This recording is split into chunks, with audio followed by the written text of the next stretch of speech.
Malakas din ba ang chance ni Annabel McDonald for Miss Globe 2025? Kaya pag-usapan na natin ang first impression ko sa mga early performance ni Annabel McDonald all the way to the preliminary competition ng Miss Globe 2025. Pag-usapan natin yung pinaka-forte ni Annabel McDonald, which is yung Q&A. So dito sa kanyang interview, the question is, I want to talk about the theme of Miss Globe this year, which happens to be red and black. What's your interpretation? So sabi niya dito, first, I really love the colors. They're quite bold.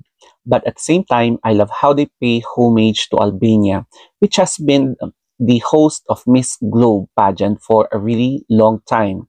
So, moreover, I think Black on a more philosophical note reminds me of all the tragedies in life that blindsided us sometimes, but at the same time, Black is also a color of power.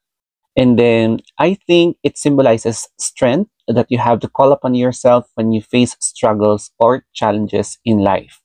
So dito i-highlight natin na red is so bold and it really inspires me to act upon these things and overcome coincidentally. So red, something I associate with my advocacy for children's rights. So I really love the team and I can't wait to see what we can do with this in the finals. So ang dami talaga niyang sinabi dito sa kanyang interview, no?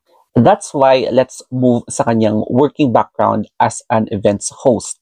So as you can see in this picture, may experience na siya sa pag-host mapa local man, regional, or even sa mga national pageants. So nakikita ko siyang mag-host na very fluent talaga siya mag-deliver ng kanyang kung ano yung gusto niyang sabihin. Tapos, organized siyang mag-host, malinis siyang mag-host.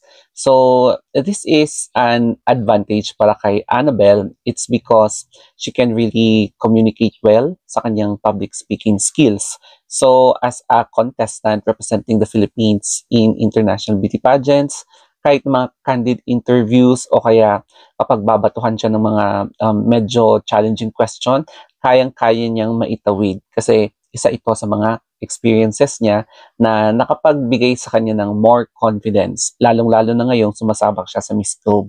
Kaya naman, dito sa kanyang performance sa preliminary competition ng Miss Globe 2025, kitang-kita yung kalma ng kanyang eksena. Yung pag-strut niya sa runway, wala ka talagang mararamdaman or makikita na signs of awkwardness or hindi siya ninenervyos talaga.